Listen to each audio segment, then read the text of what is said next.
Investment in securities market are subject to market risk. Read all the related documents carefully before investing. नमस्कार दोस्तों, मैं Umesh Sharma chart analysis channel पर आपका हार्दिक स्वागत करता हूं। क्या बाजार में एक बड़ी गिरावट देखने को मिल सकती है? इस टॉपिक के बारे में दोस्तों चर्चा करेंगे, क्योंकि निफ्टी ने एक राइजिंग वेज पैटर्न का ब्रेकडाउन आज दे दिया है और क्लोजिंग भी जो है निफ्टी ने सपोर्ट के नीचे दी है। तो जिससे हमें लग रहा है कि मंडे को बाजार कुछ गिरावट के साथ खुल सकता है और वो गिरावट आगे जारी भी रह सकती है। और अगर गिरावट आती है तो उसका आपको बेनिफिट कैसे लेना है, इस वीडियो में हम डिस्कस करेंगे। साथ साथ एक स्पेशल स्ट्रेटेजी है, उसके बारे में बताएंगे और उसके अकॉर्डिंगली आप कैसे अपने प्रॉफिट को राइड करेंगे उसके बारे में डिस्कस करेंगे। तो वीडियो आज की काफी इंटरेस्टिंग है, शुरू से लेकर आखिर तक जरूर देखिएगा। चैनल को सब्सक्राइब नहीं करा है तो चैनल को सब्सक्राइब जरूर कर दीजिएगा, क्योंकि वीडियो जो है ये अंत तक जरूर देखिएगा, क्योंकि यहाँ पे हम एक स्ट्रेटेजी के बारे में डिस्कस करेंगे और अगर स्ट्रेटेजी के अकॉर्डिंगली बाजार चलता है तो वहाँ पे आप बाजार से बहुत पैसा बना सकते हैं। मैं जानता हूँ दोस्तों, 2 हफ्ते जो थे वो काफ़ी कंसोलिडेशन थे मार्केट में, काफ़ी बाजार कंसोलिडेट रहा, काफ़ी साइडवेज रहा, जिससे आप लोगों ने पैसा बनाया नहीं होगा, बनाया होगा तो बहुत कम बनाया होगा, क्योंकि जब बाजार साइडवेज होता है तो ऑप्शन बायर पैसा नहीं कमाता। बट जो आने वाला वीक है मुझे लगता है कि वन साइडेड रह सकता है, जिससे आपको काफी बेनिफिट मिलेगा। अब हम सबसे पहले दोस्तों हम निफ्टी के चार्ट पे डिस्कस करेंगे भाई निफ्टी में किस तरीके से आज हमें ब्रेकडाउन देखने को मिला है। तो सबसे पहले दोस्तों आप हमारे सामने निफ्टी का ही चार्ट देख रहे हैं, मैंने इसको थोड़ा सा जूम करा है और यहां से दोस्तों अगर हम देखेंगे, अरे जो बाजार था 2 वीक से कहीं ना कहीं कंसोलिडेट था, साइडवेज था। आप मेरे सामने डायरेक्टली आप चार्ट पे ही देखिएगा तो ये जो था कंसोलिडेशन फेज था। ये क्या कंसोलिडेशन फेज था। अब इस कंसोलिडेशन फेज में ऑप्शन बायर ने पैसा नहीं कमाया, बट होता क्या है कि ये जो कंसोलिडेशन फेज होता है, साइडवेज होता है, ये कहीं ना कहीं तूफान से पहले की शांति होती है। अब मुझे लगता है कि तूफान आ सकता है। अब ये तूफान किस दिशा में आएगा और कैसे आप उसका बेनिफिट उठाएंगे, इस बारे में थोड़ा सा चर्चा करेंगे। तो सबसे पहले दोस्तों यहां से देखेंगे तो ये जो एक रेंज में चल रहा है, इसको बोलते हैं rising veg pattern. Rising veg pattern होता क्या है कि बाजार में जब राइजिंग वेज होता है कि बाजार कंसोलिडेशन है, मतलब बाजार एक अप ट्रेंड में चल रहा है बट कंसोलिडेटिंग है, एक रेंज में चल रहा है, तो वहां पे आप हाई पे और लो पे ट्रेंड लाइन प्लॉट कर देते हैं। अब जब ट्रेंड लाइन प्लॉट करते हैं तो वहां पे सिर्फ आपको एक चीज चेक करनी है कि बाजार में किस दिशा में बाजार में ब्रेकआउट देखने को मिला है। क्या बाजार ने ऊपर की तरफ ब्रेकआउट दिया है या फिर नीचे की तरफ ब्रेकडाउन दिया है। अगर हम देखेंगे तो आज बाजार ने नीचे की तरफ, यानी कि जो सपोर्ट लेवल था उसका ब्रेकडाउन दिया है।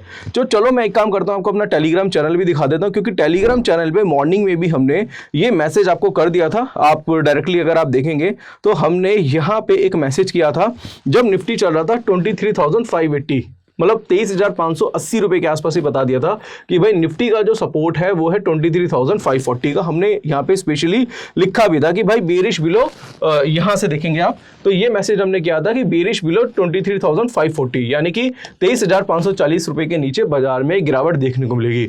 उसके बाद निफ्टी ने कुछ 120 पॉइंट्स की गिरावट भी दी, क्योंकि बाजार में जो लो लगा वो 23,420 रुपए के आसपास का लो लगा। तो वहां से जो एक टारगेट था वो कहीं ना कहीं अचीव हुआ था, बट उसके अकॉर्डिंगली भी अगर आप देखेंगे तो हम वहां से सेटिस्फाइड नहीं है, क्योंकि वहां से बाजार में 120 पॉइंट की तो गिरावट मिली, ठीक है, किसी ने प्रॉफिट भी लिया होगा, बट कहीं ना कहीं मुझे लगता है ये गिरावट जो है ये छोटी गिरावट नहीं होगी, ये बड़ी गिरावट में कन्वर्ट हो सकती थी। और जिस तरीके से बाजार ने क्लोजिंग जो दी है सपोर्ट के नीचे, तो इस बात का कहीं ना कहीं इंडिकेशन दे रहा है कि मंडे को बाजार थोड़ा सा वीक रह सकता है। तो अगर आपने हमारा पब्लिक टेलीग्राम चैनल अभी तक ज्वाइन नहीं कराया है तो ज्वाइन कर लीजिए, क्योंकि इसमें जब भी कोई चार्ट में कोई पैटर्न बनता है उसकी फोटो क्लिक करके हम यहाँ भेज देते हैं, जिससे आपको काफी ज्यादा बेनिफिट मिलता है। तो अगर हम देखेंगे तो फिन निफ्टी का भी मैसेज हमने किया था, इसके साथ साथ ऑप्शन चेन का डेटा भी हम यहाँ पे भेजते हैं, जिससे हमने आपको बताया था कि भाई 23,500 और 23,600 में सबसे ज्यादा यहाँ पे क्या ओआई है, और जिसके अकॉर्डिंगली हमने मैसेज भी कर दिया था कि भाई अगर बाजार 23,500 का लेवल ब्रेक करता है तो वो एक क्रूशियल सपोर्ट मान के वहां से भी आप सेलिंग कर सकते हैं। तो ये सारे मैसेजेस दोस्तों, जो जिस तरीके के मैसेजेस हैं वो हमारे टेलीग्राम चैनल पे आपको मिल जाते हैं। तो डिस्क्रिप्शन में टेलीग्राम चैनल का लिंक है, उसको फॉलो करना मत भूलिएगा। अब चलते हैं दोस्तों हमारे टॉपिक पे और हम डायरेक्टली निफ्टी का चार्ट यहाँ पे ओपन कर लेते हैं। अब निफ्टी के चार्ट पे अगर आप देखेंगे तो निफ्टी के चार्ट में यहां से मैं इसको थोड़ा सा और जूम कर लेता हूं, तो हमें एक ब्रेकडाउन हमें देखने को मिला था। अब ये ब्रेकडाउन हमें क्या कह रहा था, सबसे पहले हम क्या करेंगे, यहाँ पे राइजिंग वेज बना लेते हैं। अब राइजिंग वेज का जो ब्रेकडाउन है यहाँ पे देखने को मिल चुका है, जिसकी वजह से हमें लग रहा है कि यहाँ से एक सेल की अपॉर्चुनिटी हमारे लिए बन चुकी है। अब यहाँ से जो टारगेट्स लिए जाते हैं वो किस तरीके से लिए जाते हैं, चलो उसके ऊपर हम चर्चा करना चाहेंगे। अगर हम निफ्टी का हाई देखें तो रिसेंटली अभी हाई जो देखने को मिला था कल के दिन वो था 23,670 के आसपास का, 30,670 का हम यहाँ पे इस कैंडल का, इस वाली कैंडल का हाई लेके चलते हैं। मैं लिख देता हूं 23,670 का।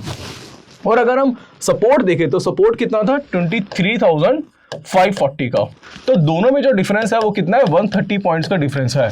तो यहाँ पे अगर 23,540 में से मैं 130 पॉइंट्स अगर माइनस कर दूं तो टारगेट जो मोटा मोटा बनता है वो कहीं ना कहीं बनेगा 23,410 का, 23,410 रुपए के आसपास का यहाँ पे क्या है एक बार टारगेट देखने को मिलता है। और आज इसने जो लो बनाया है यहाँ पे अगर मैं बात करूं तो लो हमें जो देखने को मिला है यहाँ से आप देखेंगे तो 23,398 का लो हमें यहाँ पे देखने को मिल चुका है। तो यहाँ से आपको ये लगेगा कि भाई टारगेट अचीव हो गया है, ऐसा नहीं है दोस्तों, टारगेट कहीं ना कहीं अचीव नहीं हुआ है, क्योंकि ये अगर रेंज को अगर आप देखेंगे तो रेंज हमेशा ऊपर से ली जाती है ना कि कैंडल से। बट फिर भी दोस्तों अगर आप देखेंगे तो आप यहाँ पे एक स्ट्रेटेजी का यूज कर सकते हैं, बहुत ही स्पेशल स्ट्रेटेजी है। बट उससे पहले अगर मैं यहाँ पे आपको MACD के बारे में बताऊं, मूविंग एवरेज कन्वर्जन डाइवर्जेंस के बारे में, क्योंकि जब भी आप चार्ट एनालिसिस करते हैं तो सिर्फ और सिर्फ चार्ट पैटर्न ही देखते, कहीं ना कहीं कंफर्मेशन आप MACD से भी लेते हैं। तो यहाँ पे हमें कंफर्मेशन मिलेगी कि बाजार में गिरावट देखने को मिल सकती है और वहां से गिरावट भी देखने को मिली। बट अभी भी देखा जाए तो लग रहा है कि गिरावट ये बड़ी हो सकती है। क्यों? अब यहां से देखेंगे, अब यहाँ पे आप देखेंगे तो MACD में हमें नेगेटिव डाइवर्जेंस लगातार दिखाई दे रहे हैं। अब नेगेटिव डाइवर्जेंस क्यों दिखाई दे रहे हैं, क्या रीजन, अगर आप देखेंगे तो इसको थोड़ा सा हम कहीं ना कहीं कंपेयर करते हैं। अब कंपेयर करेंगे तो यहां से देखेंगे तो बार्स जो थे वो पूरे के पूरे इस लेवल पे, जब निफ्टी का रेट चल रहा था 23,450 का, तो बार्स कहां थे, ऊपर की तरफ थे। दूसरी जगह आप देखेंगे तो हाई कितना बना 23,670 का, तो वहां से 200 पॉइंट की तेजी हमें देखने को मिली पूरे 2 वीक्स में, कहीं ना कहीं बाजार कंसोलिडेटेड था।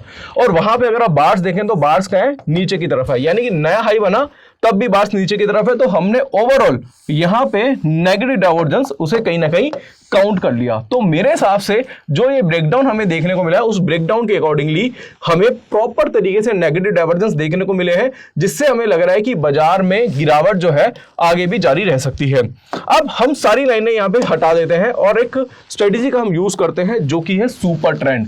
ये दोस्तों बेसिकली एक इंडिकेटर है और इसका आप यूज कर सकते हैं। कैसे यूज करेंगे इसके बारे में थोड़ा सा यहां पे मैं चर्चा करना चाहूंगा। अब हम क्या करते हैं, डायरेक्टली जाते हैं इंडिकेटर्स पे और यहां पे हम सुपर ट्रेंड का यूज करेंगे। देखो क्या होता है दोस्तों, मैं आपको बताना चाहूंगा कि जब आपको बड़ा पैसा बाजार से कमाना पड़ता है या कमाने का आपका मन हो, आप चाहते हैं कि मैं थोड़ा पैसा लगा के बड़ा पैसा कमाऊं, तो कहीं ना कहीं आप क्या कर सकते हैं, सपोर्टिंग टूल के लिए आप सुपर ट्रेंड यूज कर सकते हैं। सुपर ट्रेंड दोस्तों कभी भी इंडिविजुअली काम मत करिएगा, मतलब सिर्फ इंडिविजुअली सुपर ट्रेंड लगा के उसके अकॉर्डिंग बाय सेल करेंगे तो नुकसान होगा। यहां पे आप क्या करिएगा, आप कर सकते हैं कि जब भी कोई ब्रेकआउट ब्रेकडाउन देखने को मिले उसके साथ अगर सुपर ट्रेंड यूज करेंगे तो वहां पे आपको ज्यादा बड़ा रिजल्ट देखने को मिलेगा। आपको कुछ नहीं करना है, इसकी सेटिंग चेंज करनी है। आपको जो लेंथ रखनी है वो 10 की जगह यहाँ पे 20 रख दीजिएगा और लेंथ जो है 3 की जगह 2 कर दीजिएगा। अब ये देखेंगे दोस्तों तो यहां से अगर आप देखेंगे तो यहाँ पे एक बार ब्रेकडाउन देखने को मिला, और ब्रेकडाउन के अकॉर्डिंगली हमारा जो स्टॉप लॉस है वो कहां पे बना है अभी 23,600 के आसपास, यानी कि अभी सुपर ट्रेंड ने भी कंफर्मेशन दे दी है कि बाजार में गिरावट देखने को मिल सकती है। इसके अकॉर्डिंगली अगर बाजार जो है वन साइडेड अगर नीचे आता है, अगर बाजार में गिरावट आती है, मंडे को भी बाजार थोड़ा नेगेटिव खुलता है और बाजार वन साइडेड गिरावट देता है, तो मेरे हिसाब से पहला जो टारगेट मेरा हो सकता है, हमारा हो सकता है वो 23,200 के आसपास का हो सकता है। या तो आप इसके अकॉर्डिंगली आप प्रॉफिट बुकिंग कर सकते हैं, या फिर क्या हो सकता है सुपर ट्रेंड को फॉलो करके चल सकते हैं कि जब भी सुपर ट्रेंड का अगर super trend as a trailing SL काम करेगा, अगर बाजार यहां से रिवर्स होता है सुपर ट्रेंड का ट्रेलिंग एसएल लेके वहां से कहीं ना कहीं अपनी पोजीशन को भी एग्जिट कर सकते हैं। मेरा ये ट्रेडिंग स्टाइल है दोस्तों, जब मैं ट्रेडिंग करता हूं तो मैं क्या करता हूं, जब भी ब्रेकआउट ब्रेकडाउन होते हैं तो मैं सुपर ट्रेंड लगाने की कोशिश करता हूं, जिससे दोस्तों वहां पे बड़ा मुनाफा मुझे देखने को मिले। अब देखो ब्रेकडाउन हमें काफी दिन बाद निफ्टी में देखने को मिला है, फिर भी हम एक बार मंडे को वेट करेंगे कि हो सकता है भाई मंडे को गैप अप खुल जाए, ऐसा भी देखने को मिल सकता है। अब ऐसा तो नहीं है ना कि जब आप वीडियो देखेंगे तभी आप ट्रेड करेंगे। आप अगर ट्रेड बनाते हैं तो मंडे को बनाएंगे, तो मंडे को अगर यहाँ पे थोड़ी भी गिरावट के साथ खुलता है और तो वहां पे आप कहीं ना कहीं ये जो सेल का एग्जीक्यूशन है वो कहीं ना कहीं कर सकते हैं, सेल अपॉर्चुनिटी फाइंड कर सकते हैं। गैप अप खुलेगा तो कहीं ना कहीं उसको आप अवॉइड करिएगा। बट मेरे हिसाब से जो बाजार 23,500 के नीचे वीक था, आज क्लोजिंग भी उसके नीचे हुई है, तो मुझे लग रहा है कि शायद बाजार मंडे को थोड़ा गैप डाउन खुले। और अगर गैप डाउन खुलता है या फिर इस रेट के आसपास खुलता है या फिर गैप अप खुलने के बाद फिर से 23,450 470 के आसपास आता है, तो वहां पे आपकी सेल अपॉर्चुनिटी कहीं ना कहीं बन सकती है। तो उस केस में या तो आप 23,200 का टारगेट रखें या फिर सुपर ट्रेंड को आप फॉलो करके दोस्तों वहां से आप प्रॉफिट राइटिंग भी कर सकते हैं, जिससे आपको बड़ा मुनाफा हो सकता है। तो पहली कंफर्मेशन हमें किससे मिली, जो राइजिंग वेज है राइजिंग वेज जो पैटर्न है इसके अकॉर्डिंगली हमें यहाँ पे सेल का ब्रेकडाउन मिला। दूसरी कंफर्मेशन हमें किससे मिली, MACD से मिली। और तीसरा हम क्या कर रहे हैं, सुपर ट्रेंड का यूज कर रहे हैं ट्रेंड फॉलो करने के लिए। तो ये तीन चीजें दोस्तों अगर आप यूज करते हैं, जैसे कि मैंने इस स्ट्रेटजी में या फिर इस ट्रेड में मैंने इन तीनों चीजों का यूज किया है, और यहाँ पे मैं इंडिविजुअली किसी चीज का यूज नहीं कर रहा, ट्रेड मैंने इससे बनाया है, ठीक है। कंफर्मेशन मैंने MACD से ली है, ठीक है, कंफर्मेशन ली है इससे मैंने। और यहाँ पे जो सुपर ट्रेंड है इसमें मैं क्या करूंगा, अपने प्रॉफिट को कहीं ना कहीं राइड करूंगा अगर बाजार मेरे फेवर में चलता है। ये तीनों चीजें दोस्तों, तीनों का अलग अलग काम है। तो मेरे हिसाब से जब आप टेक्निकल एनालिसिस करते हैं तो आप हर चीज का यूज करें, आप चार्ट पैटर्न का भी यूज करें, जिसमें बॉक्स भी आता है, डबल टॉप भी आता है, बहुत सारे पैटर्न्स हैं। यहाँ पे आपको फ्लैग पैटर्न भी देखने को मिलता है, बहुत सारे पैटर्न, इसके बारे में हम चर्चा करते रहते हैं। जैसे ट्रायंगल हो गया, आप MACD हो गया, इनका यूज आप करिए कंफर्मेशन के लिए, सुपर ट्रेंड का यूज करिए कहीं ना कहीं ट्रेंड फॉलो करने के लिए या फिर प्रॉफिट राइडिंग के लिए। इस तरीके से अगर आप काम करेंगे तो बाजार से आप पैसा कमा सकते हैं। तो चलो दोस्तों, हम आ चुके हैं बैंक निफ्टी के चार्ट पे। बैंक निफ्टी के चार्ट पे भी इसे समझ लेते हैं। तो बैंक निफ्टी का दोस्तों अगर आप चार्ट देखेंगे तो कुछ इस तरीके का चार्ट आपको बैंक निफ्टी का दिखाई दे रहा है। तो अगर मैं इसको बैंक निफ्टी को थोड़ा सा और डिटेल में आपको और अच्छी तरीके से आपको समझाऊं तो बैंक निफ्टी में एक पैटर्न देखने को मिला है जिसके बारे में हमने कल भी बात करी थी, जिसको बोलते हैं flag pattern, flag and pinion इसे बोल देते हैं। ये क्या होता है दोस्तों, इसके बारे में डिस्कस करेंगे कि यहाँ पे एक आपको एक रेंज दिखाई दे रही है, यानी कि एक पूरा अप ट्रेंड, यानी कि देखेंगे तो स्लाइटली बाजार ऊपर की तरफ गया है, तो इसको हम एज अ पोल ले लेते हैं। और यहाँ पे अगर आप देखेंगे तो यहाँ पे एक फ्लैग आपको देखने को मिला है, फ्लैग एंड पिनियन इसे बोल सकते हैं। तो मेरे हिसाब से अगर बाजार जो है बैंक निफ्टी की अगर बात करें तो 51,700 के ऊपर अगर सस्टेन करता है तो इसमें एक तेजी देखने को मिल सकती है। और सपोर्ट जो है इसका वो 51,200 के आसपास है। तो मेरे ख्याल से 51,200 के नीचे अगर बाजार जाता है, बैंक निफ्टी आपको मंडे को थोड़ा सा वीक मिलता है, अगर बाजार नीचे गिरता है या नीचे खुलता है 51,200 के नीचे जाता है तो वहां से आपको एक गिरावट देखने को मिल सकती है। और 51,700 के ऊपर आपको एक तेजी देखने को मिलेगी, क्योंकि वहां पे आपको फ्लैग का ब्रेकआउट देखने को मिलेगा। तो अब कहने का काफी लोग ये सोच रहे होंगे कि भाई निफ्टी अगर बेरिश है तो बैंक निफ्टी बुलिश कैसे हो सकता है। अभी आपने रिसेंटली बैंक निफ्टी के एक्सपायरी वाले दिन देखा होगा कि निफ्टी देखेंगे तो 10 पॉइंट बढ़ी हुई थी और बैंक निफ्टी 700-800 पॉइंट बढ़ी हुई थी, बल्कि उसके ऊपर थी, एक बार पहुंच गई थी। तो आपको पता है दोस्तों कि अब कोरिलेशन कहीं ना कहीं एक दूसरे का एक साथ नहीं बन रहा है। अब निफ्टी बैंक निफ्टी की एक साथ नहीं बन रही है, थोड़े अलग हो चुके हैं, दोनों में झगड़े हो चुके हैं।